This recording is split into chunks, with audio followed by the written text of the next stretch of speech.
el, a ver,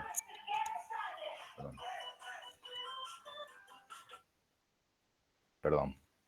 De la expresión esa que está primera en la página 18, el logaritmo de x queda despejado de la expresión de potencial químico, mu menos mu 0 es igual a RT sobre el logaritmo de x, y se deriva, digamos, el mu en función del delta de h, como ya lo conocemos, que es esa expresión donde da una forma logarítmica de composición en función de la temperatura. Esa es la razón, digamos, despejando la ecuación potencial químico en función de la temperatura y reemplazando potencial químico de referencia por el delta de H referencia, queda esa expresión matemática. Esa expresión matemática es un vínculo logarítmico entre composición expresado en fracción molar y temperatura. Esa ecuación hace que, ahora sí vamos al diagrama de abajo, la temperatura y la composición tenga esta forma invertida del logaritmo, que es la curva de equilibrio, que está, si la puedes marcar, Emilio, exactamente esa curva responde a esa ecuación. O sea, no es una casualidad el dibujo que sea así, responde a la ecuación del potencial químico en función de la temperatura. Y potencial químico expresado en función de delta de H aparece de esta manera. Entonces, ¿qué dice esa curva? Que a medida que yo avanzo en la composición, cuando la composición es 1, un sistema puro, cualquiera, sea A o B, vale de un lado o del otro, la composición es 1, entonces la temperatura, que es igual a la temperatura del sistema puro T sub 0, marcado ahí T sub 0A en donde está la flecha. A partir de ese momento, cuando empiece a aumentar la composición X, empiece a crecer, el logaritmo se va a hacer menor, por ser una fracción menor que la unidad, entonces se hace un logaritmo menor que la unidad, y entonces empieza a disminuir en función de la composición la temperatura de equilibrio. Esa es la razón de la forma de esa curva. Entonces, y eso ocurre de un lado, cuando X, B, como está representado X, A, cualquiera de los dos, sea 0 o sea 1, entonces fíjense, las dos curvas tienen la misma forma. Cuando está el sistema puro en los extremos, en el lado, digamos, del componente puro, donde X vale 0 o 1, empieza a decrecer la temperatura de equilibrio entre quién, entre el sólido que está cristalizando y la solución en estado líquido. Entonces, todo el sector de solución es todo lo que está por encima de esas dos curvas de equilibrio. Toda esa zona, toda esa región que son infinitos puntos, es zona de solución. Y las curvas de equilibrio donde uno va enfriando y empieza a aparecer la primera partícula de sólido que cristaliza, están dadas por las curvas entre T0A y E, el eutéctico, y entre T0B y E. Entre esas dos curvas son las dos curvas de equilibrio entre solución y sólidos. ¿Qué sólido está en equilibrio? Posicionate en cualquier punto, Emilio, sobre la curva de equilibrio. En ese punto, lo que está en solución es, fíjense que siempre recuerden cómo veíamos el equilibrio cuando veíamos sistema líquido-líquido. El equilibrio lo veíamos, la composición de la fase líquido y vapor, cuando estaban las dos fases en equilibrio, a una línea horizontal, cuando representamos en función de la temperatura, porque las dos fases en equilibrio tienen que estar a la misma temperatura. Bueno, en el punto donde está marcando Emilio, la fase solución, ¿qué composición tiene? Bajando verticalmente hacia abajo, sacamos la composición de la fase solución.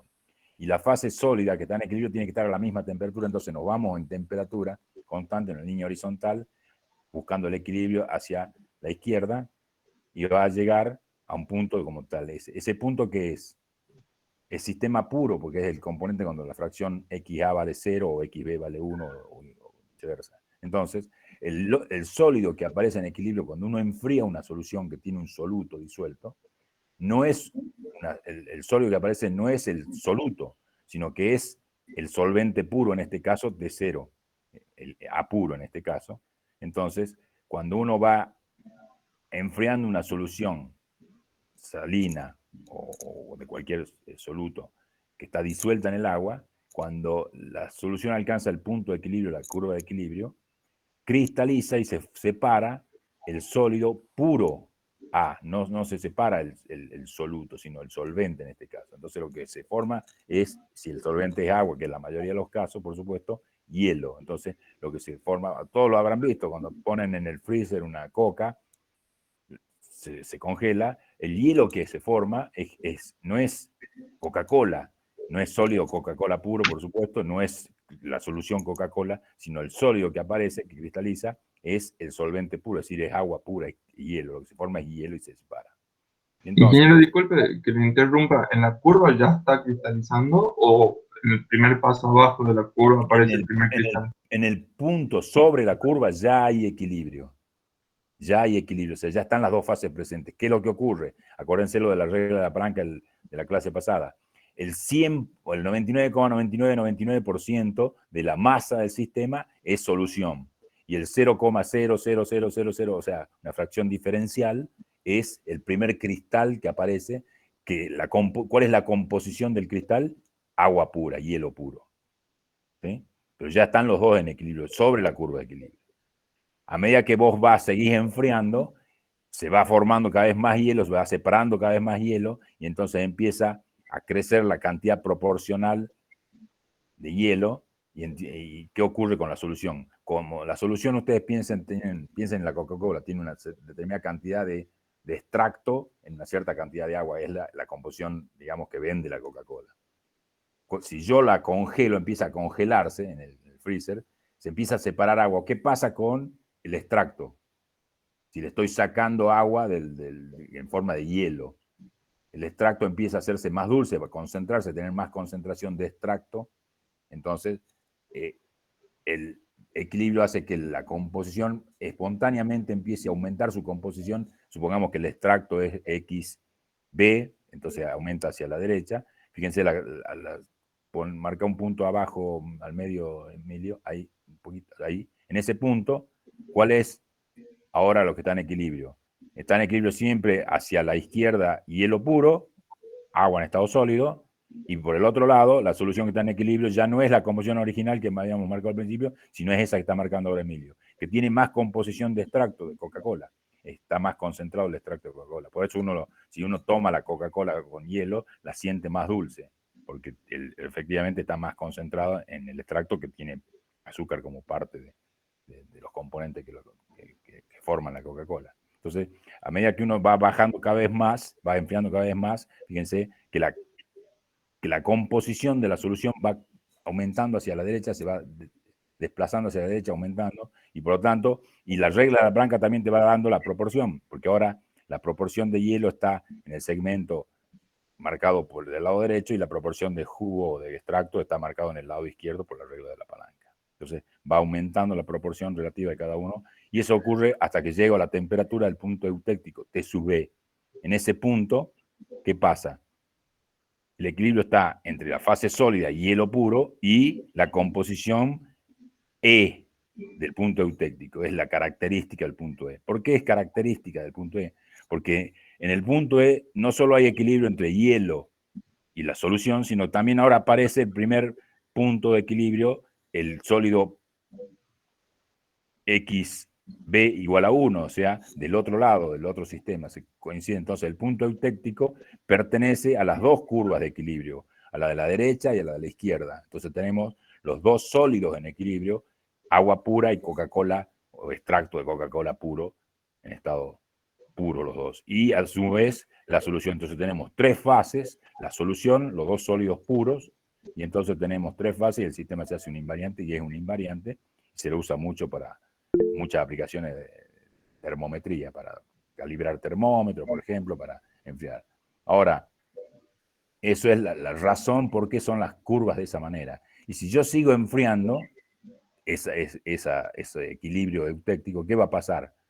Va a pasar, llegar al punto, déjenme ver qué más grande, es H, ¿correcto? IJKH es ese punto. Sí, H, H.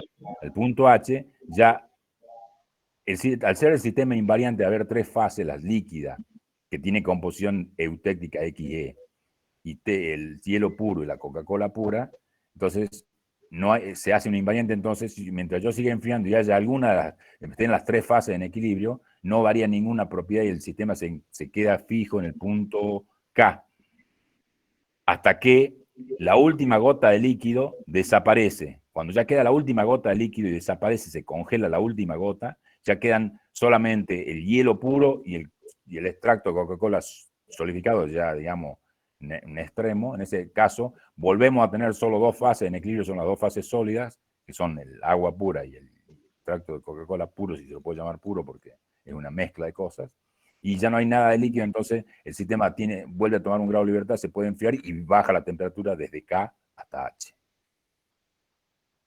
Esa es la explicación de, digamos, por qué se forma el punto eutéctico, por la intersección de dos zonas de equilibrio, solución con un sólido y solución con otro sólido, que intersecta, entonces el punto E pertenece a las dos regiones de equilibrio. Entonces aparecen tres fases en equilibrio y se hace el invariante, y esa es la característica del punto eutéctico.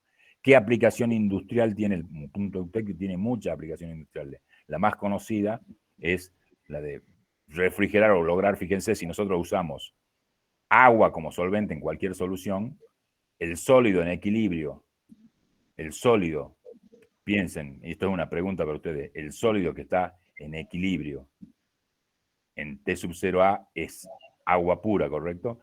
¿Qué valor tiene T0A numéricamente? El punto donde se hace equilibrio líquido-sólido para el solvente puro, agua. 0. 0 grados, correcto. Es la temperatura a la cual congela el agua pura. Entonces, si T0A vale 0 grados centígrados, todas las otras temperaturas de equilibrio están por debajo de 0 grados centígrados. ¿Está claro eso? Inclusive van bajando la temperatura. ¿Y cuál es el mínimo punto de equilibrio donde tengo sistema solución? El punto E. Y ese está a la mínima temperatura posible. Entonces, yo puedo tener sistema líquido en equilibrio con sólidos, pero tengo algo de líquido hasta el punto E. Y el punto E tiene una temperatura eutéctica que es mucho menor que 0 grados centígrados. En caso particular del sistema agua, cloruro de sodio, ese punto llega hasta menos 23 grados centígrados. Entonces, yo puedo enfriar, tener un sistema salino, agua y hielo, y sal, cloruro de sodio, que puedo llegar a tener en forma líquida hasta 23 grados bajo cero. Entonces puedo utilizarlo como agente frigorífico, y así se utiliza como mezcla frigorífica el punto eutéctico de cloruro de sodio con agua. ¿Está claro, chicos, o no? Sí, profe, muchas gracias. Creo que con el ejemplo de la coca estuvo buenísimo. Fíjense, para aclarar más, hay 4 zonas en este diagrama. Una zona que es solución, que es toda la parte de arriba, todo por encima de las dos curvas de equilibrio. Todo eso es solución. ¿Cuántas fases hay presentes ahí? Pregunta para ustedes. Una sola. Una única fase. ¿Cuántos grados de libertad tiene el sistema si tengo una única fase? 2. ¿Cuántos componentes hay? 2. Más 2, 4, menos una fase, 3. Pero como la presión está fijada, quedan 2 grados de libertad. Entonces, yo para conocer el sistema en cualquiera de los infinitos puntos de la fase de solución, necesito dar dos propiedades: la composición y la temperatura. Fíjense, doy una composición, doy una temperatura, encuentro el punto. En cada uno de esos infinitos puntos. En las otras dos zonas de abajo, las zonas por debajo de la curva de equilibrio y sobre la temperatura eutéctica, tengo 2 zonas de equilibrio. Agua sólida y solución de un lado y concentrado de Coca-Cola y solución en el otro. En esas zonas, ¿cuántas fases hay en equilibrio? 2 fases. 2 fases, con lo cual hay un único grado de libertad. Entonces, en todos esos infinitos puntos de esa zona, yo tengo que dar un solo valor para encontrar claramente la otra. Entonces, si yo doy la temperatura, fíjense, fijamos esa temperatura como marca Emilio, ¿cuál es la composición automáticamente? Tiro una línea horizontal hasta encontrar la curva de equilibrio y la composición está fijada para abajo. De lo mismo del otro lado en B más L, en el sólido B más L, doy una temperatura, encuentro a línea horizontal la composición de la fase en solución en equilibrio y tengo la concentración. Y en el punto, sobre la línea TE, y faltaría TB, de este lado, tenemos, en toda esa línea, tenemos 3 fases en equilibrio, y entonces es un invariante. Entonces no tengo que dar nada, ya son, yo digo, el sistema es agua,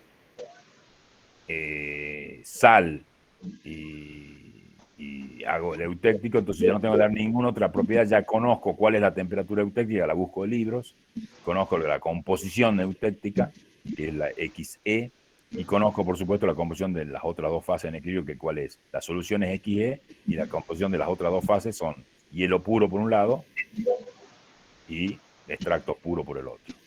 Y por todos los infinitos puntos por debajo de la línea esa horizontal, todos esos que está marcando Emilio, ¿cuántas fases tengo en equilibrio ahora? 2. 2. El sólido hielo puro y el sólido extracto puro. Y están, entonces, al tener 2 grados de libertad, son iguales que las zonas de arriba, tienen un único grado de libertad y basta dar una temperatura o una composición y queda definido perfectamente las otras variables. Y en las 3 zonas de equilibrio se aplica la regla de la palanca de la manera que hemos visto. Por ejemplo, marcar el punto H, Emilio. Entonces tengo cuánto, aproximadamente, visualmente, qué porcentaje tengo de extracto líquido, del extracto de Coca-Cola, perdón, en el punto H. 0,6.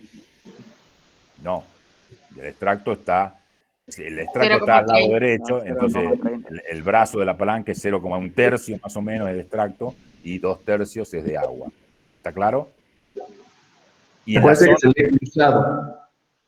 en la zona de solución, arriba, no tengo aplicación de regla de la palanca, porque hay una única fase, no hay nada en equilibrio. ¿Está claro, chicos? Profe, el siguiente título que es el análisis térmico, en donde explica cómo se determina el eutéctico de forma práctica. Bueno, no sé si algún compañero tiene duda en la primera gráfica, pero yo no entiendo el segundo método. A ver. ¿Qué es lo que no entendés? Lo que se hace es hacer curvas de enfriamiento a distintas composiciones, ¿está claro?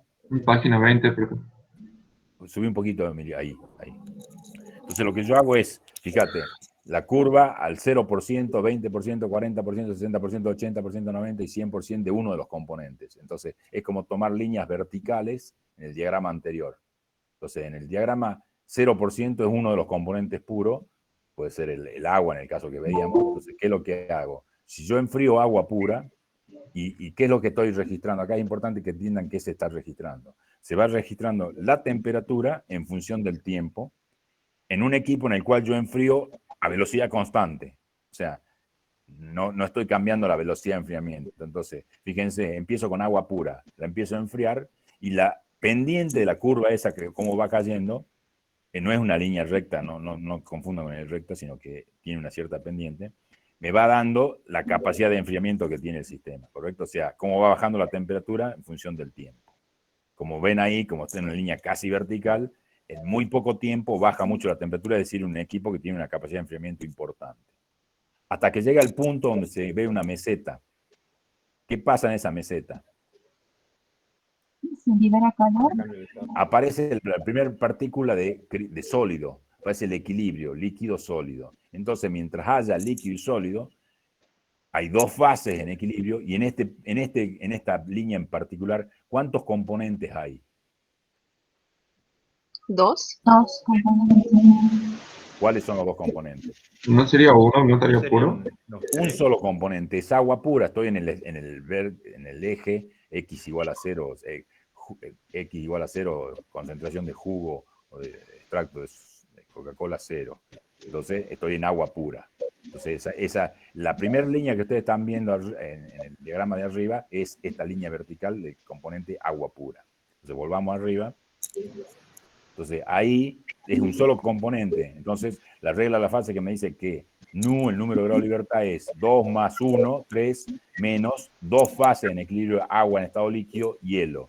Entonces tengo 3 menos 2, 1 grado de libertad.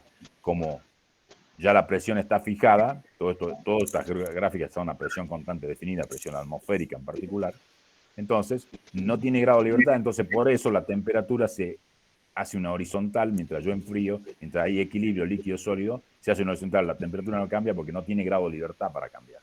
¿Está claro? Y a partir de que desaparece la última, esa meseta que está marcando Emilio, es donde está congelándose el agua pura.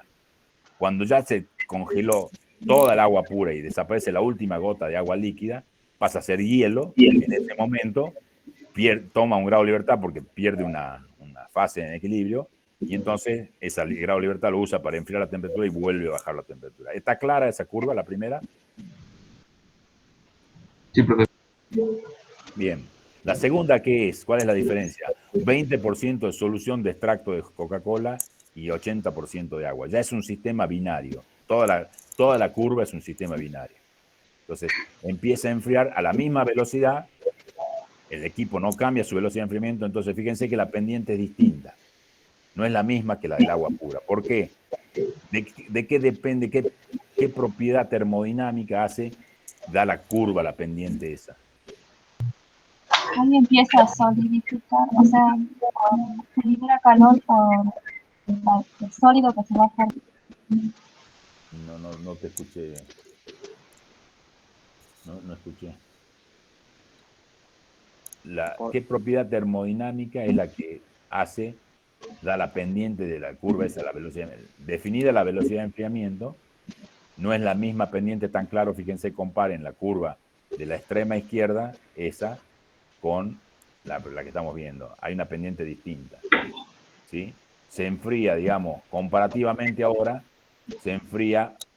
necesita de más tiempo para enfriarse la misma cantidad de temperatura. O sea, El descenso precoz, profe. diciéndolo al revés, para la misma temperatura necesitan más tiempo para enfriarse, tienen menos capacidad de enfriamiento, y eso lo define la capacidad de absorción de calor, que es el calor específico. Entonces, el CP es el que define la forma, la pendiente de la curva esa, el CP de la solución líquida. Entonces, se abre un poco, o sea, necesita un poco más de tiempo para enfriarse del mismo punto inicial. Fíjense que todos parten del mismo punto inicial de temperatura, hasta alcanzar el punto B. No sé si ya no leo nada, estoy... Sí, ve, ahí te la subo, se crea un poco el... Ampliarlo, exacto. Es el punto B larga, chico. Fíjense, entonces se ha ido enfriando como sistema líquido hasta el punto B. ¿Qué pasa en el punto B? ¿El punto B qué punto es? ¿Qué temperatura es? 0 grados, que es donde 0 empieza grados todo el es la solidificación. temperatura a la cual congela el agua. Entonces, ¿por qué empieza? Hay un cambio de pendiente ahí, no está muy claro, pero creo que se lo llega a percibir. Hay un cambio en la pendiente. ¿Por qué? Porque empieza a separarse de hielo sólido y entonces la solución empieza a concentrarse, el concentrado de Coca-Cola empieza a ser cada vez mayor concentración y entonces cambia el CP y por eso cambia la pendiente de enfriamiento. ¿Está claro? Hasta que alcanza el punto eutéctico. Y en el punto eutéctico, ¿qué ocurre? Pierde los grados de libertad, como ya hemos visto, entonces ya no se puede enfriar más, no puede cambiar la temperatura, entonces hay esta meseta horizontal hasta que desaparece la última gota de líquido y entonces se enfrían los dos sólidos en forma... Ahora están los dos sólidos porque estamos en la zona de abajo de equilibrio de los dos sólidos y se enfrían, digamos, a una pendiente de nuevo distinta que las anteriores. En la curva del 40% pasa exactamente lo mismo, nada más que el punto B' está un poquito por debajo de B. ¿Por qué? Si comparen, fíjense, es como, volvamos arriba al diagrama eutético, Emilio, fíjense, sería la curva del 20%, marquemos en ese punto, en el punto de equilibrio, líquido sólido, a 20%, líquido sólido, más arriba, ahí, en ese punto, era el punto donde cambiaba la pendiente a la solución de 20%. Ahora, el cambio al 40% va a estar por debajo, se dan cuenta de temperatura. Entonces, ahora volvamos al diagrama anterior. Por eso el punto B' está por debajo de B. Quiero que eso les quede claro a todos. Y hay un cambio de pendiente más marcado desde B' a C' que desde B a C. Lo ven al cambio de pendiente. Porque ahora la concentración de jugo es mayor. El extracto de Coca-Cola es mayor que en la solución, por eso tiene un CP diferente, entonces hay un cambio pendiente más marcado todavía. Hasta que alcanzamos el eutéctico de nuevo, que fíjense siempre el eutéctico es fijo, la temperatura del eutéctico, y tenemos una pendiente horizontal en este caso, que es de una distancia, un tiempo mayor, que le cuesta más llegar a agotar la fase líquida. Y bueno, así vamos repitiendo cada una de las curvas, fíjense, hasta que en el punto eutéctico, que sería el 60% estamos representando, coincide justo con el eutéctico no puede darse la casualidad que encontremos justo la temperatura eutéctica o la concentración eutéctica o no. Entonces se da, fíjense en este caso, muestra el enfriamiento tiene una pendiente distinta porque tiene una composición distinta, un CP distinto hasta que alcanza el punto C2'. En C2' ya no hubo cambio de pendiente porque ya no alcanzó, sino que hemos alcanzado justo la composición del eutéctico. Entonces, en el eutéctico pasa de C2' a D2', temperatura horizontal, así no cambia la temperatura porque no hay grado de libertad, hasta que se agota la última gota de líquido y vuelve a enfriarse de esa manera por debajo de la temperatura eutéctica en las dos fases sólidas con un grado de libertad de temperatura. Y para el otro lado se repite lo mismo que de este lado, nada más que van cambiando las fases. Entonces, lo que uno puede encontrar, fíjense, al 100%, la curva es similar a la de 0%, nada más que la temperatura de equilibrio líquido-sólido está muy por encima. En particular, ¿qué temperatura sería eso? El 100% sería el extracto de Coca-Cola completo o sólido, o si tenemos el sistema agua-sal, sería sal pura. Es la temperatura a la cual la sal sólida pasa a sal líquida, a la cual se fusiona la sal. ¿Saben qué temperatura es esa? Si uno toma cloruro de sodio de la cocina y lo quiere pasar de estado sólido a líquido, ¿a qué temperatura hay que llevarlo? ¿Alguien tiene idea? ¿Menos 23 nos dijo hace rato? ¿A qué temperatura funde la sal?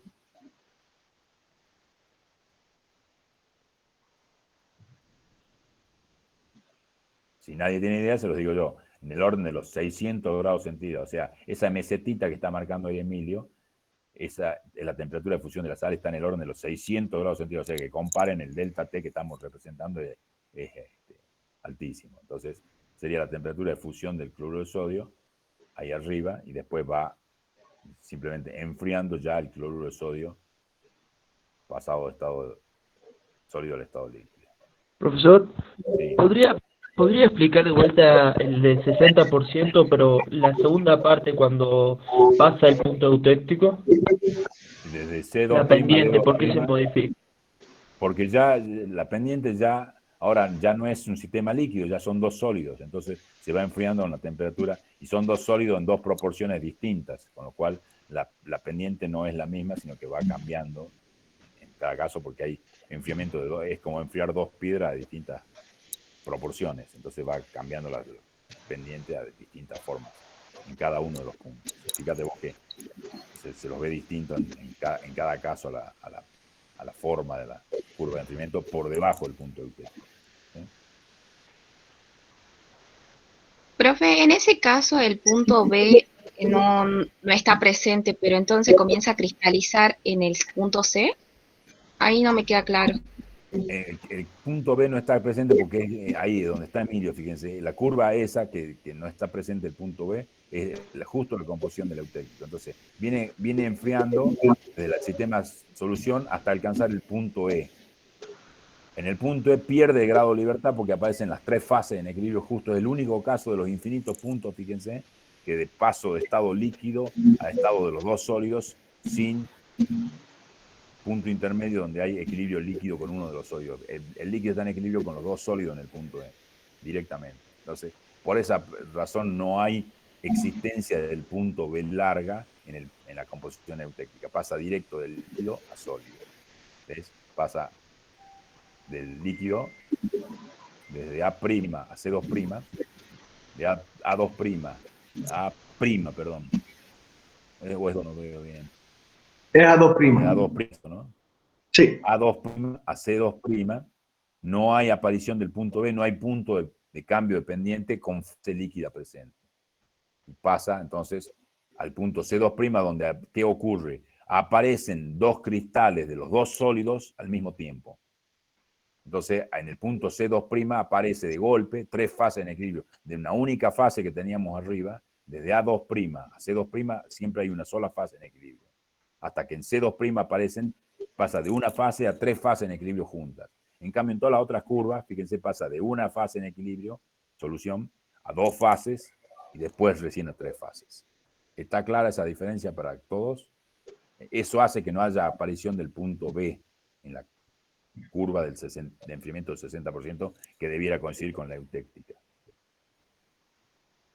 Entonces, ahora todas esas curvas de equilibrio, todo lo que está mostrado acá en este diagrama, donde van los cambios pendientes, yo los puedo utilizar para representar el diagrama como está acá. Ahora se ven las curvas, las distintas curvas, y entonces puedo armar el diagrama eutéctico, conocer el diagrama eutéctico, por un experimento tan simple como agarrar y enfriar en un equipo de velocidad de enfriamiento constante distintas soluciones de un sistema binario, y puedo armar entonces de conocer el punto eutéctico de esta manera para cualquier sistema formado por dos componentes. Puede darse como el caso particular acá, que justo una de las composiciones que ensayamos, el 60%, es el eutéctico, o puede darse lo que está un poco más abajo, que no sea exacto, yo no tengo por qué coincidir con el punto eutéctico, entonces fíjense, 20, 40, acá coinciden el punto eutéctico en el 60%, pero si no coincidiesen, yo puedo determinar la composición eutéctica donde se crucen las dos líneas rectas, y eso va a dar la composición del eutéctico. En este caso, en el apunte está mostrado un caso particularísimo, uno en infinitos, donde justo se cruzan en el punto que yo determiné, el 60% del punto eutéctico, es la composición eutéctica es 60%. Pero supongan que la composición eutéctica no hubiera sido 60, hubiera sido 55, yo encuentro la línea, el punto 20, el punto 40, el punto 60, no encuentro la intersección directa, entonces extrapolo y donde se corten voy a encontrar la composición eutéctica y la temperatura eutéctica. Una vez que entro con la composición eutéctica, entro al otro diagrama anterior y saco la temperatura eutéctica. Profe, perdón que lo haga repetir, pero no me quedó claro por qué cambia la pendiente cuando pasa de D a F en algunos casos. Volvé, por favor, ¿de dónde a dónde? Por ejemplo, el D a F está la pendiente distinta, por ejemplo, del 60, 80, 90, con respecto a 20 y 40%. ¿En la parte líquida o en la parte sólida? En la sólida sería. Porque vos tenés dos sólidos. Es como vos tenés un ladrillo y un pedazo de cemento. Si vos lo enfriás, ¿sí? La velocidad de enfriamiento es la misma. Eso se van a ir enfriando según la proporción de sólido 1 y sólido 2, de cemento a ladrillo. Es distinta en cada una de las curvas esas, es distinta la proporción de sólido cemento, sólidos ladrillo. Entonces 20, 60, 80%. Entonces la velocidad de enfriamiento del sistema depende de los calores específicos. Como el calor específico del sólido cemento es distinto al calor específico del sólido ladrillo, la combinación de los dos da un valor distinto para cada una de las curvas. Gracias. Ten en cuenta que delta de H, que es el calor, delta de H es el calor a presión constante, es igual a Cp por delta T.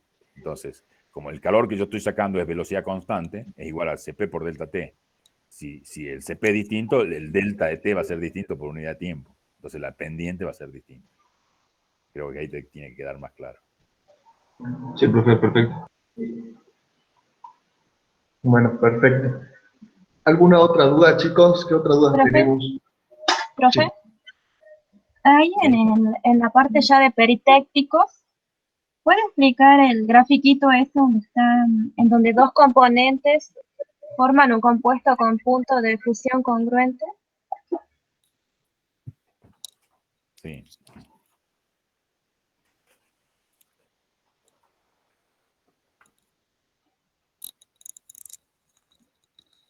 En realidad tendría que ser no ese mismo, sino este.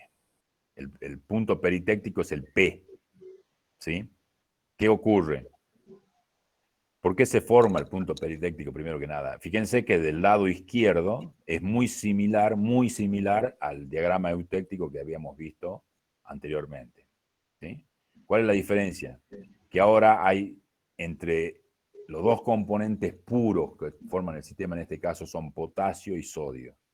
Entre los dos componentes puros tendría que haber dos componentes eutécticos simples como eran similares a los dos anteriores. Eso sería lo más común. Eso se ve, fíjense arriba, subí de nuevo, Emilio, por favor. Ahí, tomen. Ese es un sistema de dos componentes A y B, donde tienen dos eutécticos. Fíjense, de un lado y del otro son, si yo lo divido por la mitad, son dos diagramas idénticos al que acabamos de ver. Son dos diagramas eutécticos simples, donde uno no afecta al otro.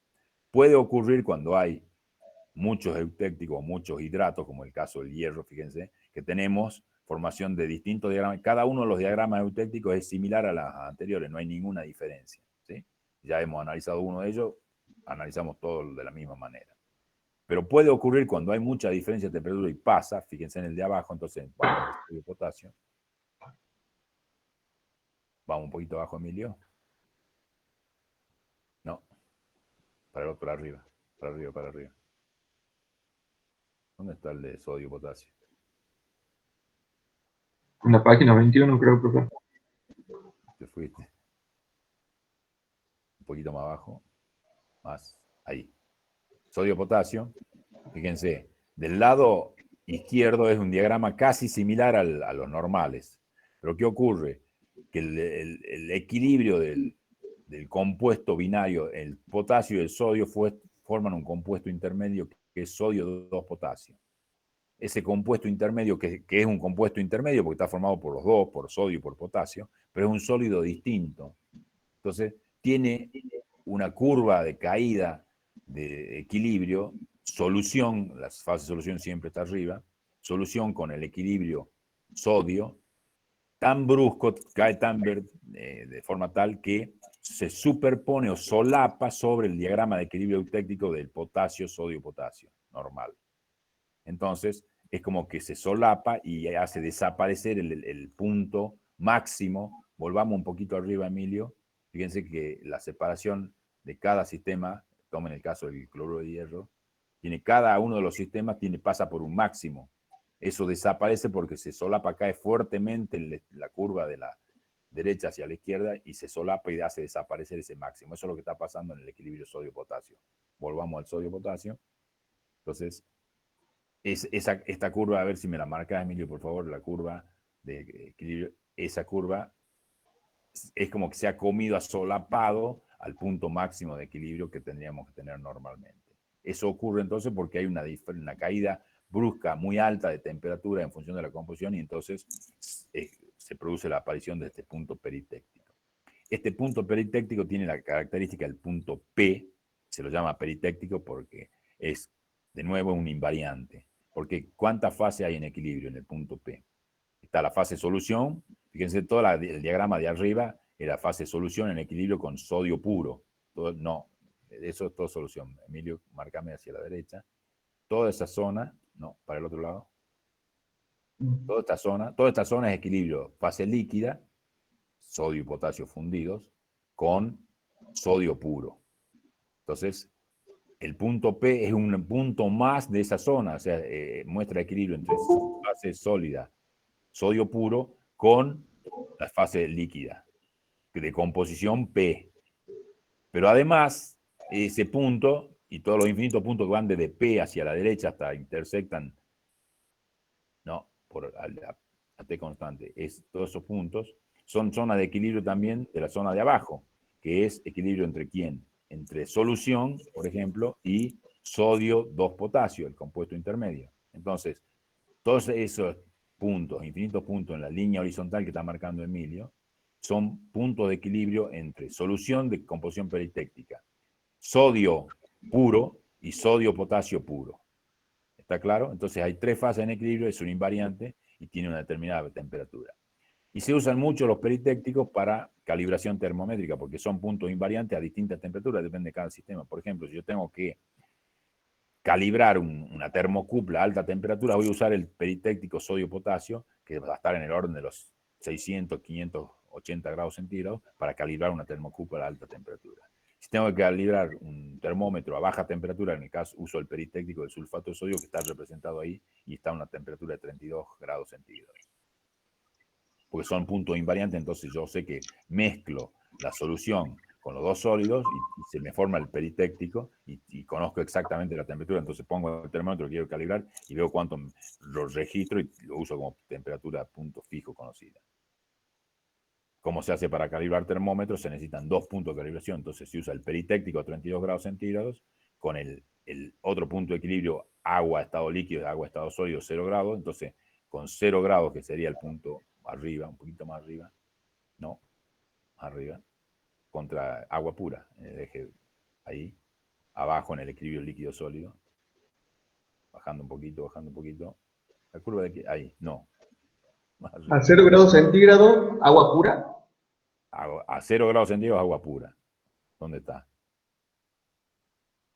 No. Acá no. Es el punto O, no es el 0. El 0 grado, Perdón. 0 grados centígrados es acá. Ahí, muy bien. Estamos. Ese es el 0 grados centígrados. Entonces el punto peritéctico está por encima de 0 grados centígrados. Entonces uso esos dos puntos, el que de donde está la flecha ahora y el P, para calibrar el termómetro en dos puntos fijos, y entonces ya lo tengo perfectamente calibrado. A los termómetros, por ejemplo, clínicos, se los calibra de esa manera.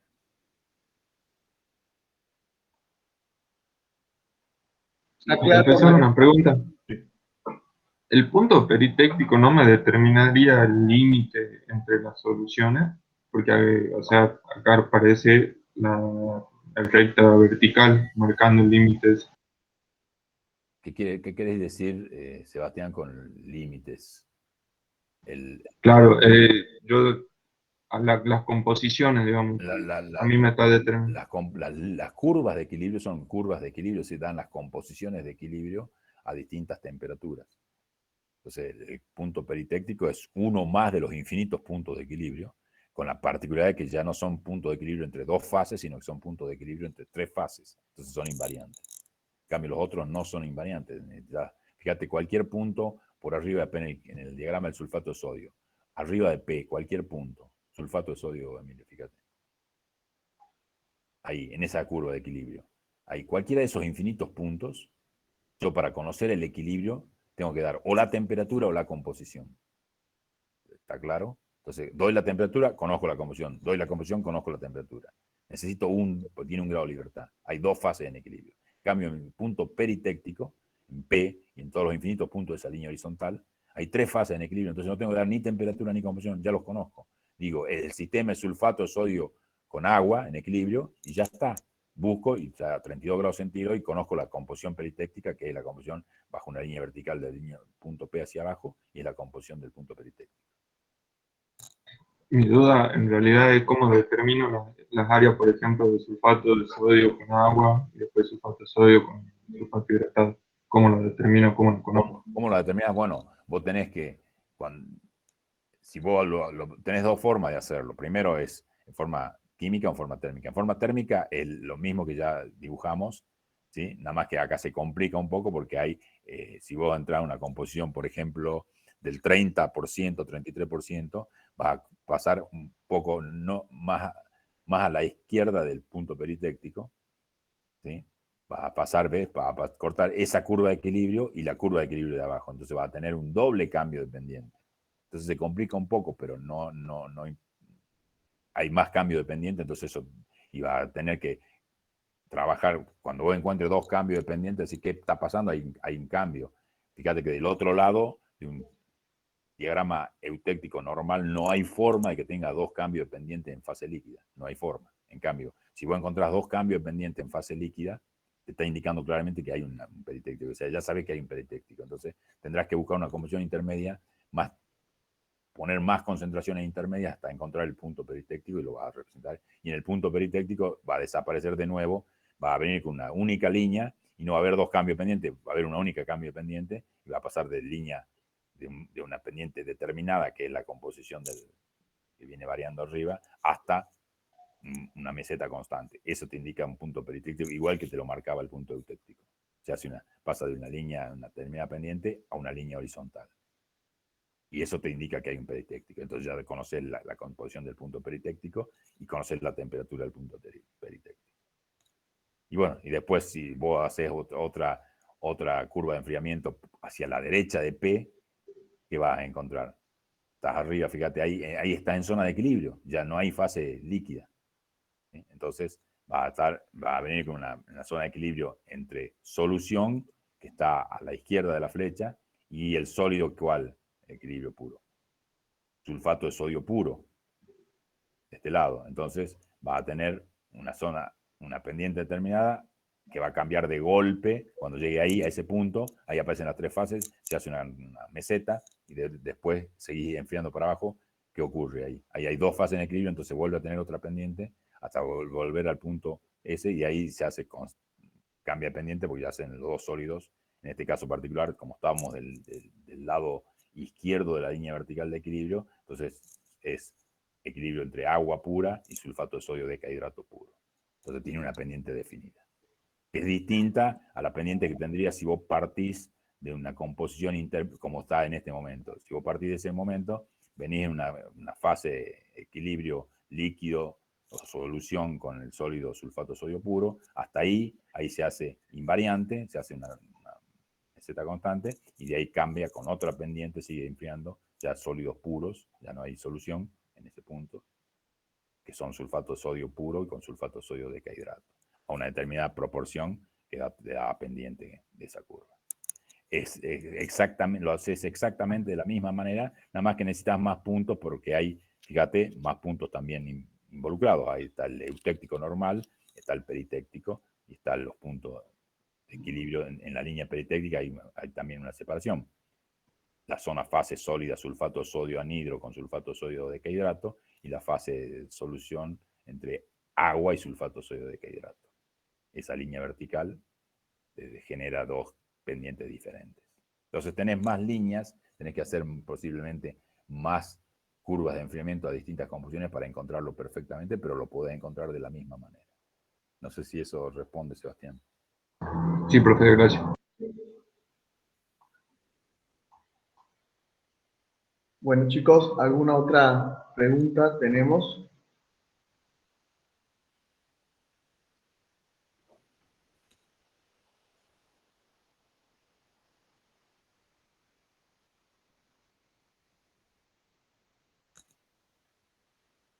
Profe, con los puntos de transición pasaría o sea, no, casi igual que los puntos peritécticos. Es prácticamente lo mismo, y se dan el comportamiento simple de punto de transición y el comportamiento donde se overlap, se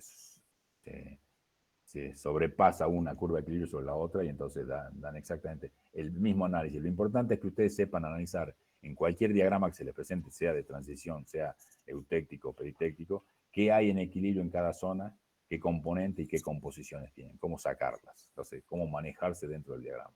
Entonces, marquen cualquier punto de los infinitos que hay en cualquiera de los diagramas de transición. Ustedes tienen que saber definir en cada punto, en cada zona, porque definen zonas, cuántas fases hay en equilibrio, qué composición tienen las fases en equilibrio, y así. Si ustedes responden eso, manejan el diagrama, pueden, digamos, tener un buen manejo de los diagramas y entendimiento de los diagramas. Es lo que nosotros queremos que ustedes se lleven de este curso. Pónganse, Emilio, pone por favor el del sulfato de sodio, el peritéctico del sulfato de sodio. Si yo les digo, marca la zona donde dice L, Emilio. Ahí, ponete en el punto ahí. Rápidamente, ¿cuántas fases en equilibrio hay? Una. Una, profe. ¿Todo de acuerdo con una?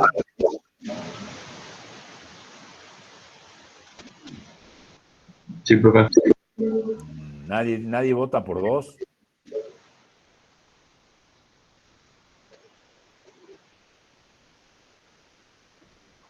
Yo voto por dos. Emilio seguramente vota por dos también. ¿Qué fase están en equilibrio ahí? Fase solución y sólido sulfato de sodio anhidro. El sulfato de sodio anhidro es el eje vertical de la derecha, está en equilibrio con la fase de solución, que tiene ¿qué composición? Esa composición. ¿Dónde está? Marquemos un punto donde hay una única fase. Ahí, profe. Exacto, esa zona tiene una única fase en solución. ¿Cuál es? ¿Qué fase?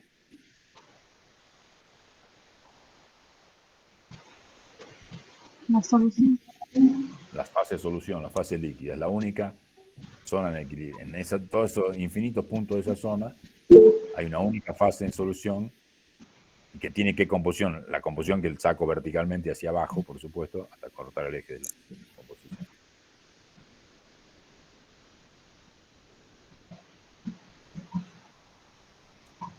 ustedes tienen que ser capaces de definir en cada zona, en cada región, para cada uno de los puntos que representan esa región, cuántas fases hay en equilibrio, qué composición tiene cada una de esas fases. Ese es el objetivo de que ustedes manejen este diagrama. Pablo, ahí hay una... Sí, perdón, ¿quién iba a hablar? Bernardo va a hablar del tema este. Salvo el punto eutéctico y el punto peritéctico, y bueno, y la zona esa que tenía una sola fase, todo el resto de las fases tienen dos fases, ¿no? Salvo, no, volver al diagrama, por favor, Emilio. Salvo la línea P, 32,4 grados centígrados, fíjense esa línea horizontal, esa línea es invariante, tiene 3 fases en equilibrio. El resto de las zonas, como decís vos, salvo la fase de solución, son de 2 fases en equilibrio. Y faltaría el eutéctico de ahí abajo, ¿no? El eutéctico que va desde O hasta esa línea. Esa también es igual a la de arriba. Las 2 líneas horizontales son invariantes.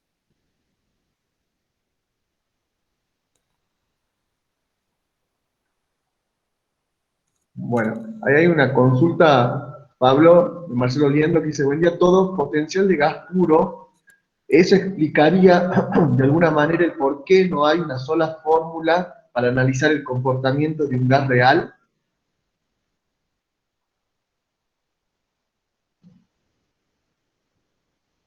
Me perdí la pregunta, Emilio. Sí, dice, potencial de gas puro, eso explicaría de alguna manera el por qué no hay una sola fórmula para analizar el comportamiento de un gas real.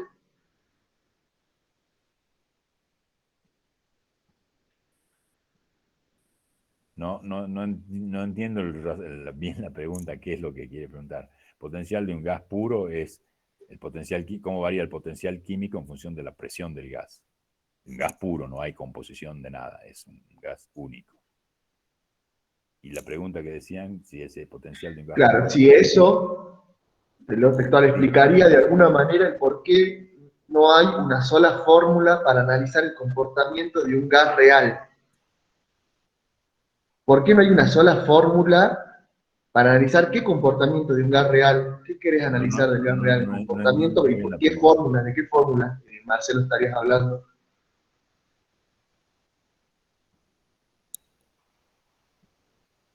No entiendo bien qué es lo que quiere Sí, decir. no, yo tampoco muy bien. Para responderla tengo que entender la pregunta, no entiendo bien cuál es la duda. A ver, Marcelo, si podés aclarar.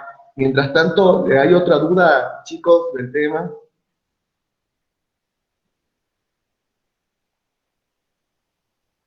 Profe, Sí, Mariana. en el equilibrio de fases condensadas líquido-líquido, cuando nosotros graficamos las curvitas para delimitar las zonas donde es más soluble A y B, esta parte no la entiendo.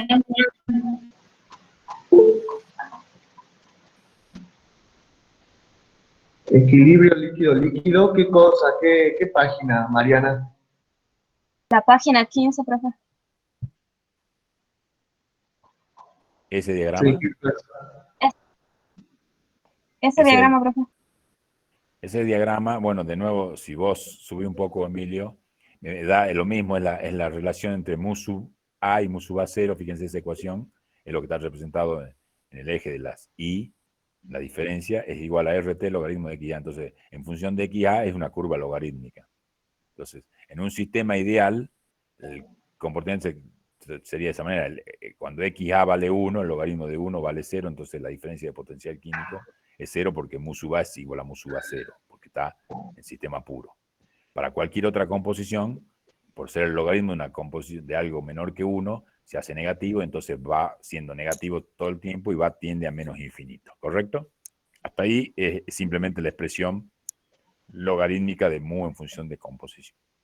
Eso quiere decir que cualquier solución desde que parte a partir de 0 hasta 1, en todo el diagrama de concentración, es decir, todas las posibles infinitas composiciones que van desde 0 a 1, la diferencia entre mu sub A y mu sub A0 es negativa. ¿De acuerdo?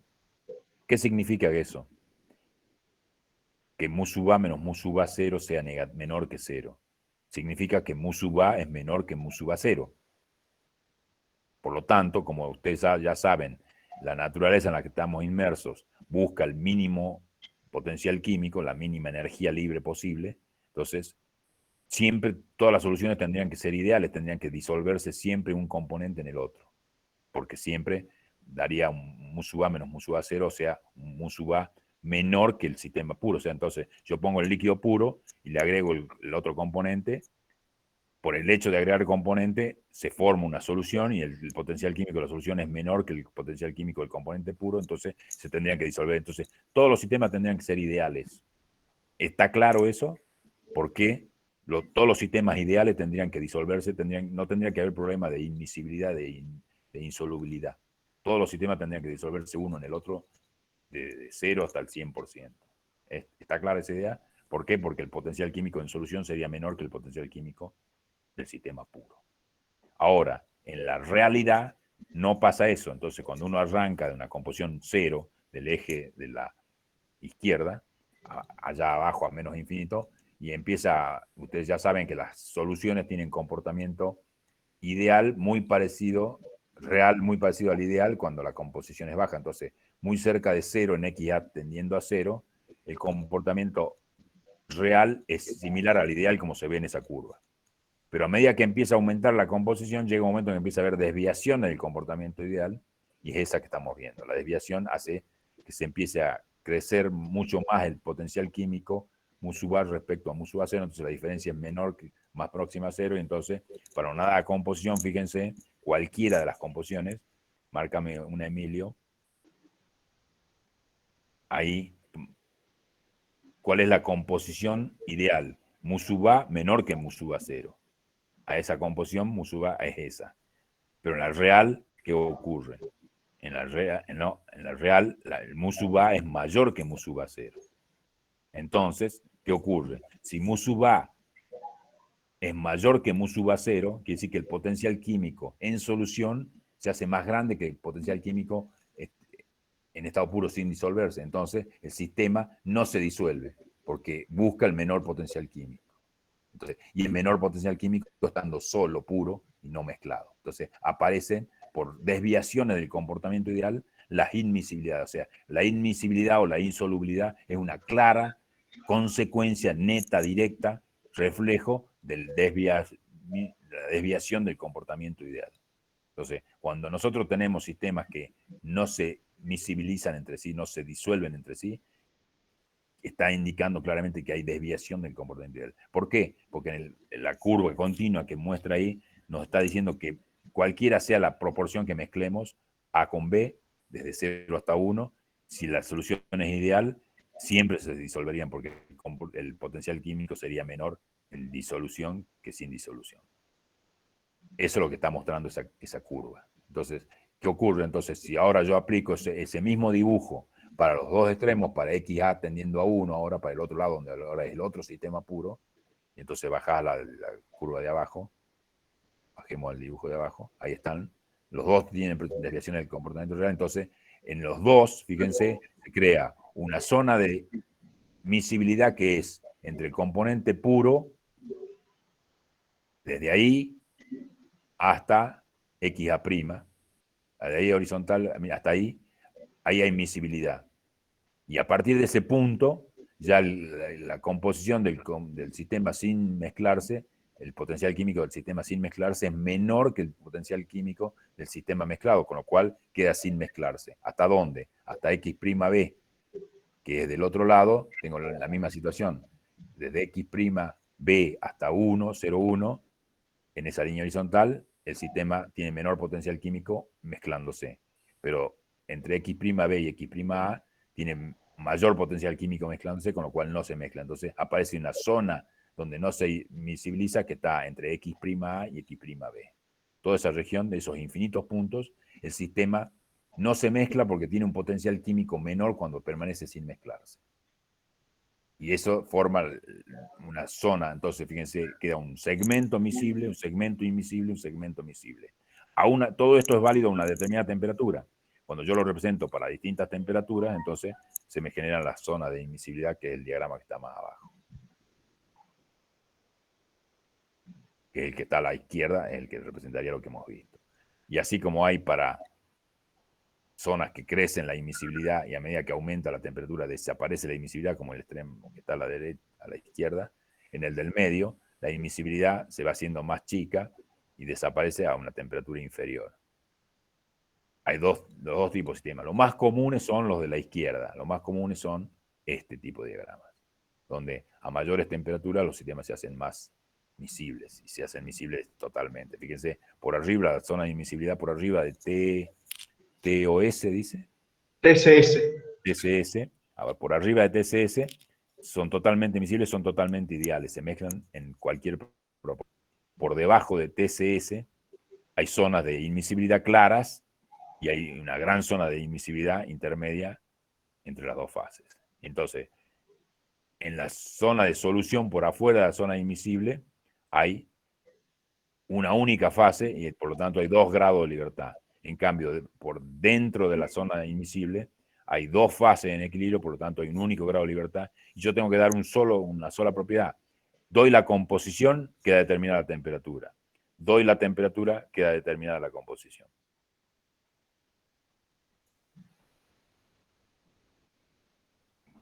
Profe, entonces en la zona de imisibilidad, ¿el potencial químico de la solución es mayor al potencial químico puro? En la zona de imisibilidad, la potencial químico de la solución es mayor que la del sistema sin mezclarse puro, ¿sí? Bien. A ver, ahí dice Marcelo Liendro, en termodinámica vimos que hay varias fórmulas para analizar el comportamiento de un gas. Wong, Van der Waals, Redlich, mi duda apunta a que si el potencial químico influye en la determinación de una sola ecuación en el comportamiento de un gas, no tiene nada que ver.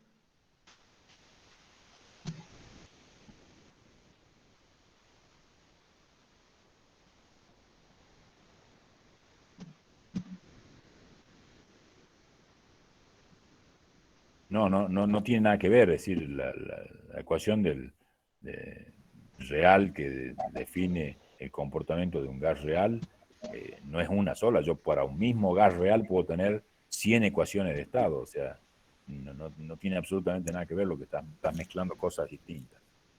Yo puedo usar una ecuación de Wong, la de Van der Waals, la de Redlich o cualquiera de las más de 100 ecuaciones de estado que hay para el mismo sistema, o sea que no tiene absolutamente nada que ver. Bien. Ahí Elías Cancinos pregunta, buenos días, en sistemas ternarios salinos no me queda muy claro cuándo se saturaría congruentemente o incongruente. Bien. ¿Qué pasa en uno que en el otro no pasa para que la gráfica cambie? Fíjate, ponelo por favor al diagrama.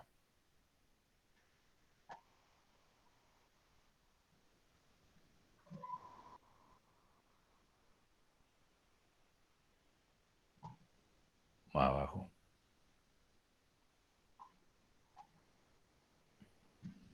No, un poquito más arriba. Ese.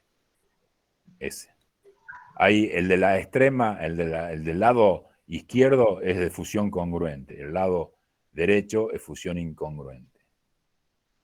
¿Por qué pasa? Cada sistema tiene un comportamiento distinto.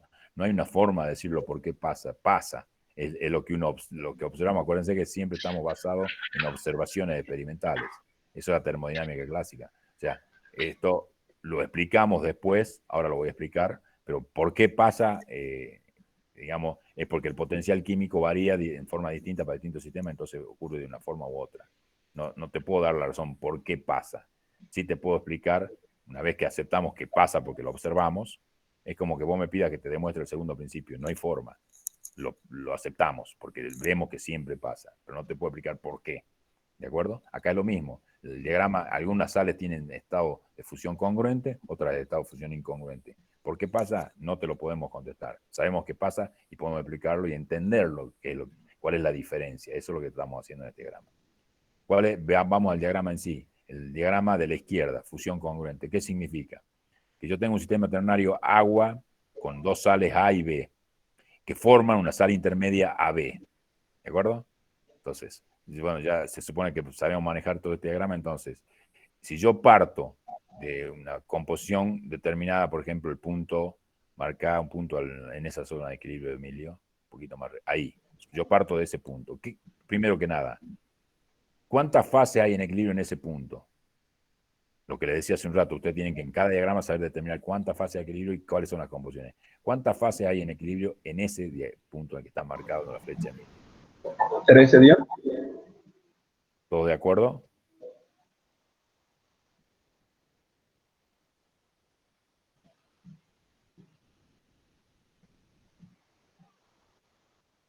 ¿Todos de acuerdo? ¿Qué opinan los otros chicos? ¿Hay 3 fases en equilibrio en el punto que está marcando el cursor? Dos. Yo voto por 2 también. 2 fases en equilibrio. ¿Por qué? ¿Cuáles son las fases que están en equilibrio? El sólido AB, línea esa, con la solución que está en la zona esta, que está en el punto, márcalo bien, Emilio, exacto, ahí. Esa solución está en equilibrio con el sólido AB. Son 2 fases en solución. Entonces, al ser 2 fases en solución, tenemos 1 grado de libertad, porque tenemos un sistema ternario. Entonces, si yo, ¿cómo podría llegar a ese punto? Al punto que está marcando la flecha en este momento. Yo podría decir que partí de AB puro, el sólido AB puro, y le empiezo a agregar que en el sólido AB puro, ¿cuánta agua hay? Nada, no hay. No hay agua, como en todos los infinitos puntos de la línea horizontal de abajo, no hay nada de agua, ¿no es cierto? Entonces, en todos esos infinitos puntos no hay agua, es un sistema binario. AB, en este caso particular, forman el sólido AB puro. Entonces, tengo AB puro, y yo le empiezo a agregar agua. ¿De acuerdo? ¿Qué pasaría? Fíjense, al sólido yo parto, piensen ustedes, toman un pedazo de sólido AB, lo ponen en un vaso de precipitado y le empezamos a agregar agua. Cuando yo le agregue la más mínima gota de agua, ya hay 2, hay un sólido puro y una fase agua, entonces se forma la solución, ya hay 2 componentes y entonces estamos en el punto que decíamos recién, 2 fases en equilibrio, el sólido AB puro con la fase solución que tiene una composición definida. Sigo agregando agua, ¿hasta qué punto? Hasta que llego al punto de equilibrio entre la fase solución y la fase sólido que tiene esa composición que es la que marca la flecha en este momento. En ese instante, si yo sigo agregando agua, ¿qué va a pasar? Hasta acá fueron todos puntos de 2 fases en equilibrio, el sólido AB puro con la solución de la misma composición. En ese punto, cuando yo alcance el punto exacto de equilibrio, la curva de equilibrio, ¿qué pasa ahí? Sigue habiendo 2 fases en solución, pero por la regla de palanca, ¿cuántos gramos quedan de sólido AB puro?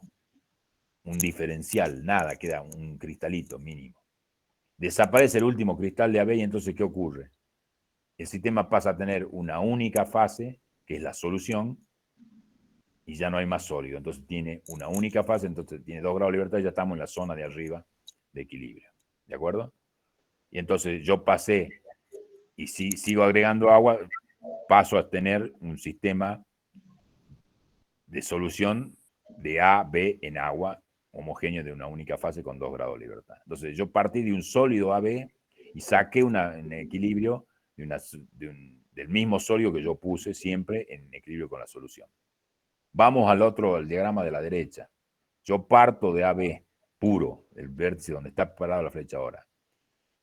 ¿Y qué pasa? Agrego una gota de agua. ¿A dónde voy a parar? Al triángulo blanco que está a la izquierda. ¿De acuerdo? Y en el triángulo blanco que está a la izquierda, ¿qué soluciones, qué sistemas están en equilibrio? A, AB y la solución. El sólido A, el sólido AB y la solución de qué composición.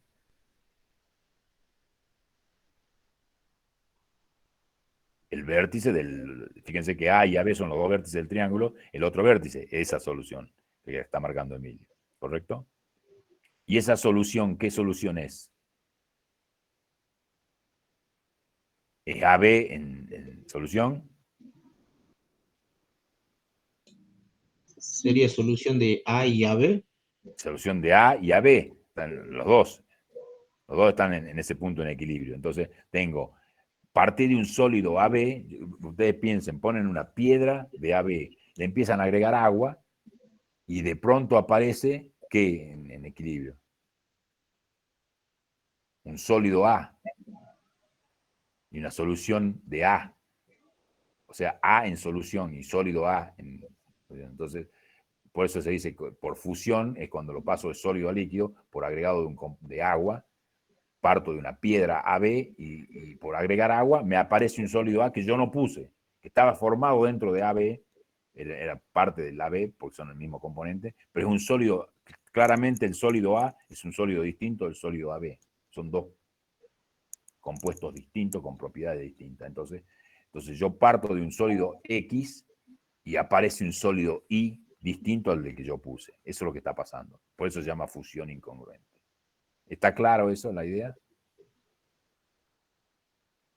Entonces, claramente yo puedo entender qué está pasando y entonces por eso se ve la forma de la curva, cómo tiene que ser para que sea congruente e incongruente, porque tiene que caer del otro lado. La curva de equilibrio AB en solución, fíjense, no está en la línea que estamos siguiendo en línea recta.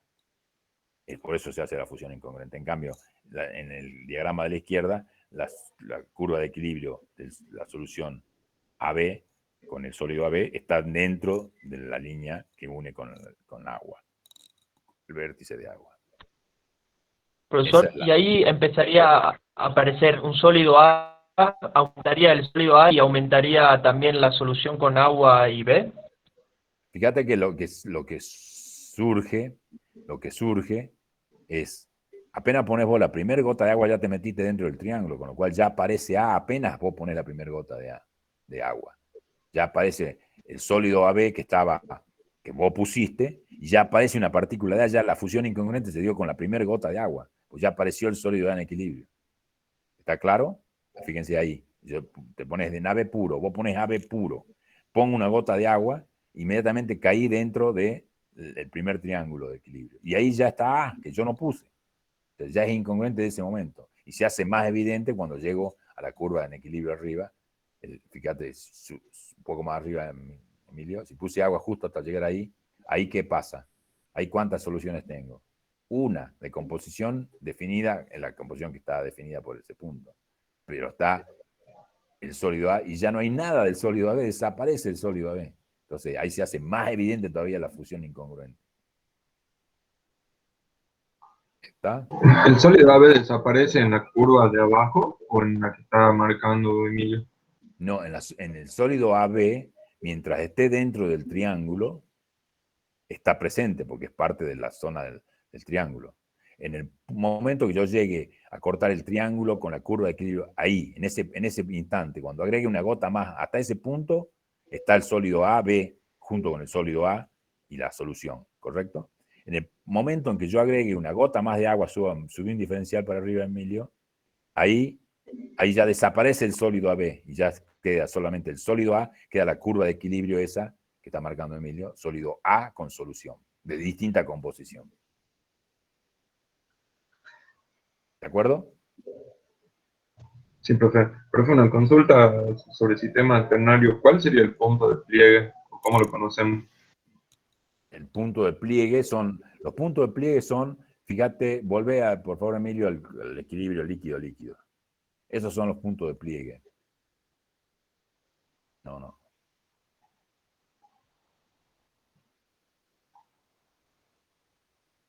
No, para el otro lado. El punto de pliegue en zona de equilibrio.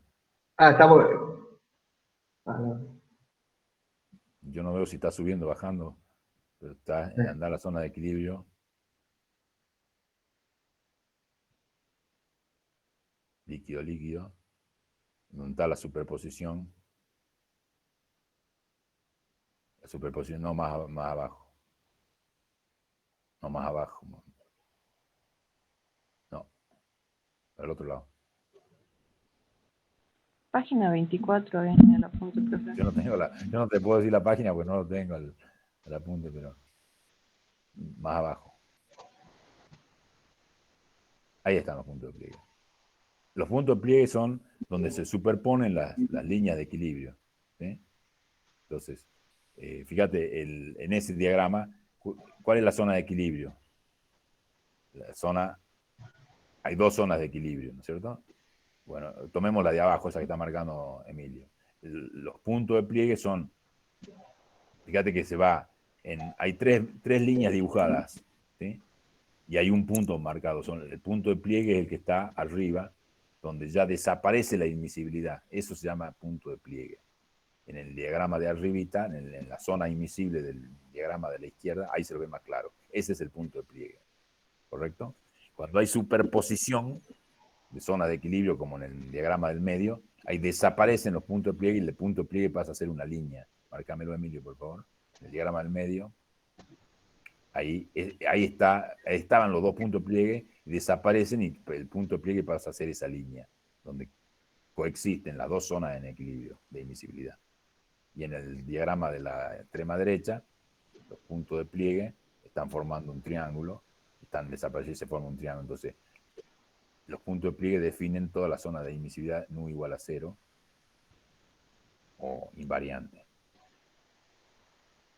¿El punto de pliegue es invariante o únicamente en el tercer caso? No, en el tercer caso, porque son 3 sistemas invisibles nada más. No, cuidado, no necesariamente. Fíjate, el punto de pliegue del diagrama de la izquierda no es un invariante para nada. Es un punto donde hay zona de equilibrio, donde el punto tiene un grado de libertad, 2 fases en equilibrio.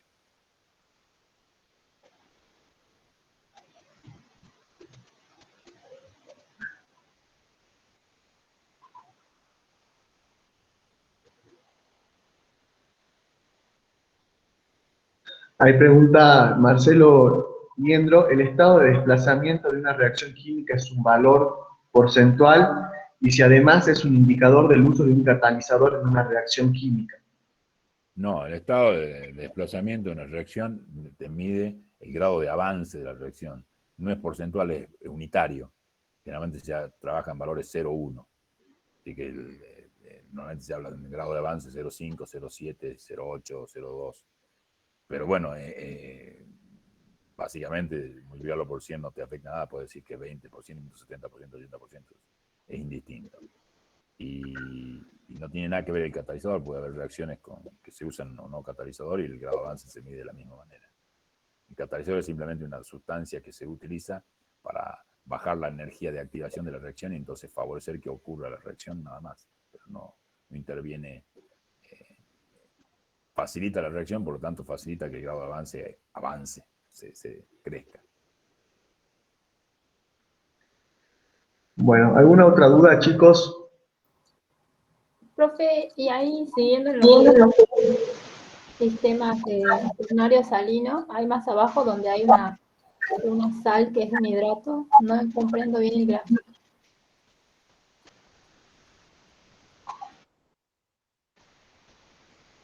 Ahí. Fíjate, compara el diagrama de arriba con el diagrama de abajo. Compara el diagrama de arriba a la izquierda con el diagrama de abajo. Comparemos esos dos. ¿Cuál es la diferencia? El vértice sigue siendo agua para los dos, ¿sí? Y el vértice del diagrama de abajo es A puro. Pero el A puro no está nunca en equilibrio con agua, con solución. El A puro siempre está en equilibrio en el triángulo A, D, B. ¿Por qué? Porque hay un compuesto intermedio entre A y C. C es agua. Entre A y C. Fíjate. En el diagrama de arriba a la izquierda, A está en equilibrio con agua siempre. B está en equilibrio con agua siempre. ¿De acuerdo? Y A y B están en equilibrio con agua siempre. Pero no hay compuestos intermedios entre A, B o AB y el agua. Son los sistemas A, B y AB son sistemas sólidos anhidros, sin agua. En cambio, en el diagrama de abajo está el punto D. ¿Qué es el punto D? Es un compuesto intermedio entre A y C. Entonces es algo de A con algo de C, pero C es agua, o sea, es un hidrato. Entonces D es la formación de un hidrato, como habíamos visto el cloruro férrico que tenía 5 hidratos, 6 hidratos, o el sistema sulfato sodio que tiene decahidrato o monohidrato. Hay distintos sólidos. Entonces acá se forma un compuesto intermedio entre el sólido puro A y el agua, que es un hidrato. Entonces está representado por el punto D. El punto D, según lo que uno ve ahí, si fuese supongamos, piensen, sulfato de sodio con 10 de agua. ¿Dónde estaría el punto sulfato de sodio 10 de agua en este diagrama? Siendo A sulfato de sodio puro, anhidro, y C el agua. Tendría que estar en algo que represente 1 mol de sulfato de sodio con 10 moles de agua, o sea, prácticamente va a estar casi pegado a C, allá arriba. Por ahí va a estar el sulfato de sodio 10 de agua, ¿está claro? Bueno, el punto D en este caso muestra como si, yo diría que por donde está ubicado D es A con una molécula de agua. Una molécula de agua da el punto D. ¿De acuerdo? Es un monohidrato de A, el punto D. Y entonces después se comporta todo de la misma manera que los diagramas de arriba, con la diferencia que ahora los sólidos que están en equilibrio con agua son D, el hidrato, el monohidrato, y B puro. ¿De acuerdo? Entonces eso genera una zona, un vértice, un triángulo con 3 vértices que son A, B larga y D, donde no hay agua para nada en equilibrio. Son 3 sólidos en equilibrio que son el sólido A anhidro, el sólido B anhidro y el sólido D, que es un hidrato de A.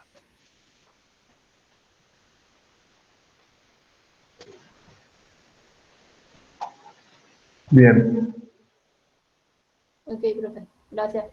de nada. ¿Cuántas fases hay en ese triángulo en equilibrio y cuántos grados de libertad? En ese triángulo que acabo de mencionar, A, B, D. ¿Cuántas fases hay en equilibrio? 3. ¿Y cuáles son? ¿Cuáles son? Los 3 sólidos. Los 3 sólidos, exactamente. No hay líquido, ¿está claro? En cambio, ¿qué pasa en el triángulo D, B larga y no tiene numeraciones el vértice ese? Ese es otro triángulo que también es un invariante, no tiene grado de libertad. Pero ahora, ¿qué fases están en equilibrio ahí? El hidrato D con el sólido B anhidro. ¿Quién más? Solución. Solución. Ahí hay una solución, ya hay agua presente de alguna manera. ¿Está claro? Ese triángulo es un invariante con esa solución en equilibrio. Profe, pero lo mismo en el triángulo ADB, si bien están los 3 sólidos, también tengo agua, ¿no es cierto? Pero sería del hidrato de D. En forma sólida en el hidrato, exactamente. Porque fíjate que el punto, marca cualquier punto, Emilio, al medio del diagrama, ahí. ¿Hay algo de agua ahí? Sí, porque es un sistema ternario que está en un punto intermedio entre A, B y D. O sea, es algo de agua ahí, pero está en estado sólido formando el hidrato D. Profesor, y en la línea DB, ¿qué habría ahí? DB, en esa línea, es parte del esa línea son infinitos puntos. Es idéntico a infinitos puntos del diagrama del triángulo ADB. O sea, como es parte del diagrama, son puntos de equilibrio de D, B y A. Están los 3 en equilibrio.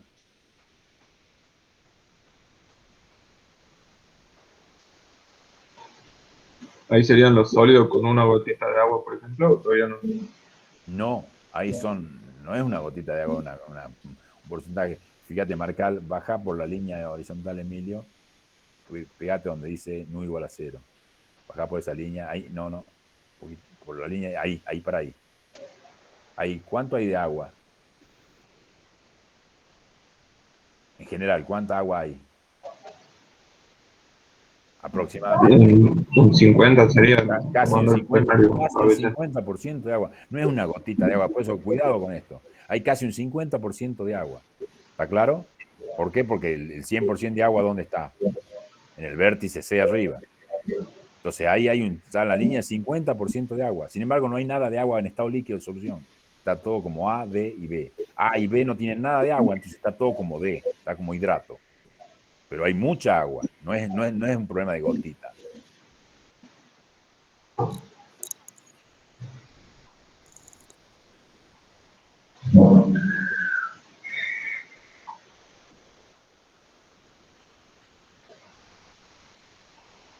Bueno, ahí Marcelo dice, en sistemas ternarios, diagrama página 23, tengo duda por la relación de proporciones. A ver. ¿Cuál es la...? ¿Esta será la relación de proporciones? ¿Cuál es la duda exactamente? ¿Cuál es la duda, Marcelo?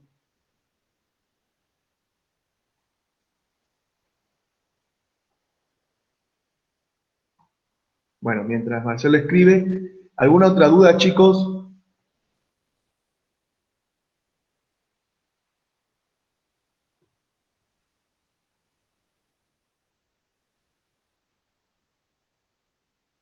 Bueno, entonces dejemos que Marcelo termine de preguntar y me parece que ya terminamos la clase, si no hay otra duda.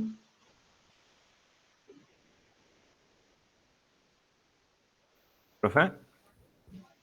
Sí. En la página 17, cuando está el gráfico donde se superponen la curva de emisibilidad y la de presión de vapor, que hace un aumento de la temperatura de la composición C, ¿podría explicar cómo es esa transformación ahí, cómo varía la composición? ¿Ese es el gráfico de la duda? Sí. ¿Sí, no, Pablo? Sí, ese es. ¿Cuál es la pregunta exacta? Cuando varía la temperatura desde el punto C, ¿cómo varía la composición? La composición de las fases en equilibrio. Ponete en un punto donde cuando estás sobre C, ¿cuál es la composición de la fase? ¿Cómo se saca? Trazás una línea horizontal a T constante y cortás las dos curvas de equilibrio, L1 y L2. ¿Sí? Y le sacás en línea vertical hacia abajo. ¿De acuerdo? Sí. Bien. Ahora subimos por C, subamos hasta la mitad, ahí. No, ahí. ¿Cuál es la nueva composición? Horizontal, a T constante hasta cortar la curva de L2, sacás L2 ahí, llegás a L1, llegás hasta L1 y bajás para L1. Entonces, fíjate que la composición de L1 aumentó y la composición de L2 disminuyó en el componente que estás haciendo crecer hacia la derecha. ¿De acuerdo? Ahí va variando la composición de las curvas. Hasta que llegás a la curva de equilibrio, a la línea invariante. Ahí, en ese punto, la composición de la fase 2 llega a el vértice, márcamelo Emilio, ahí. Ahí bajás y saca la composición de la fase en equilibrio. Y la fase 1, fíjate que es la composición mínima de esa fase líquida en el componente A. No llego a ver si es A o B lo que está representado abajo. XA o XB. Subimos un poquito, Emilio. XA. Entonces, cuando llegas a la línea horizontal de equilibrio, la composición de la fase 2 en A es la mínima de todo el sector, ¿te das cuenta? Y la composición en A de la fase líquido 1 es la máxima, que es el otro extremo. Y aparece la primera gota de vapor que tiene composición A, XA. La primera gota de vapor está al medio, ¿no? Ahí, bajas para abajo, y es la composición del vapor, que es una intermedia entre el líquido 1 y el líquido 2. ¿Está claro? Sí.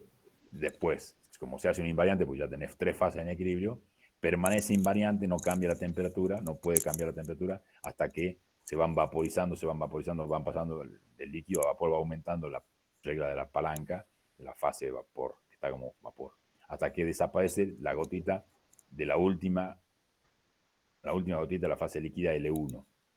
Y entonces queda solamente equilibrio entre A, entre vapor y fase L2. Y entonces ahí vuelve a tomar un grado de libertad, entonces la temperatura vuelve a subir y sube, como está marcando Emilio, sube por ahí, hasta ahí. ¿Y qué va pasando con la composición de la fase ahora? La fase vapor se va enriqueciendo en A, si vos te vas dando cuenta, y la fase de líquido 2 también se va enriqueciendo en A. Las dos se enriquecen en A. Pareciera extraño, ¿no es cierto?, que las dos se enriquezcan en A. ¿De acuerdo? A partir de... ¿Pero qué ocurre?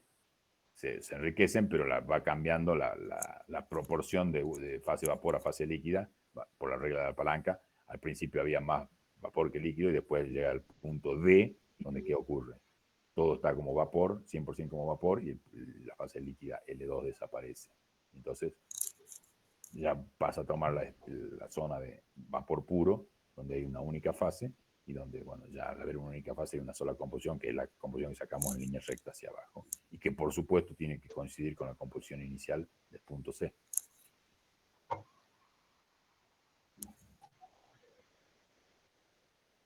Ahí, o sea, en el punto D sería la misma composición de L1 y L2 que en el punto C. El punto D Sería la misma composición de... En el punto Pero, B, o sea, de- cuando desaparece la fase L2, ya está en solución homogénea, desde ya que tiene que tener la misma composición inicial de A y B, de XA y de XB, por supuesto. Ah, sí, ya entendí. Que no es lo mismo que la composición de fase L1 y L2. Es Sí, la sí. composición que yo mezclé, fíjate, más o menos dice que hay ahí un 75 o 70% de A, ¿correcto? Entonces yo mezclé 7 moles de A con 3 moles de B y armé el sistema C. Y ahí, al mezclar los dos líquidos, fíjate cómo se arma el sistema, el punto C. Es de un 70% de A, ¿no es cierto? Aproximadamente. Entonces, yo mezclo 7 moles de A puro con 3 moles de B puro. Los mezclo y ¿qué observo? Inmediatamente observo dos fases de composición L1 y L2 que ya hemos visto cómo sacarlas. ¿Correcto? Que ninguna de las dos tiene 70% de A, que es lo que vos hiciste originalmente. ¿Está claro lo que estoy diciendo? Sí. Pero al final, cuando termines de vaporizar todo, el vapor, ¿qué composición va a tener? 70% de A y 30% de B, que es lo que vos iniciaste. Tiene que ser así. Sí, ya entendí, profe. Gracias. No es que 1 sobre I1 igual a F2, a ver, sobre H2. A ver.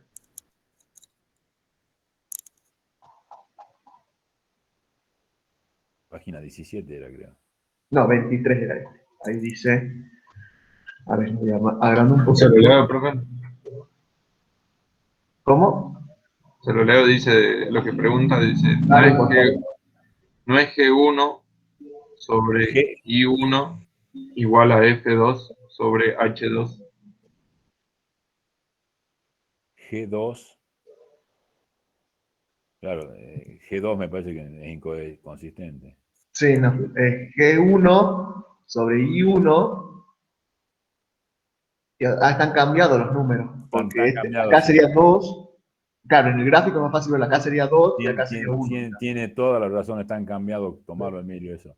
Es Sí, ahí lo noto. G1 sobre I1 tiene que ser igual a F2 sobre H2, correcto. Perfecto. Gracias, Marcelo. Bueno, ¿alguna otra duda, chicos?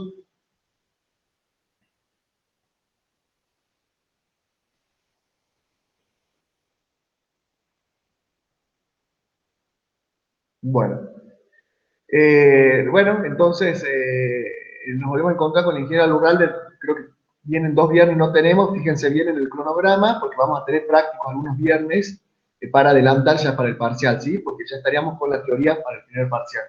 Entonces, nos volvemos a encontrar creo que el 27 de mayo con el ingeniero Alurralde, no me acuerdo bien, pero es por esa fecha, ¿sí? Por favor, chicos, me gustó que hicieron muchas consultas, bueno, algunas consultas del práctico de compresores, las pusieron en el foro, eso sirve un montón para sus otros compañeros, para que lean y también puedan sacarse las dudas.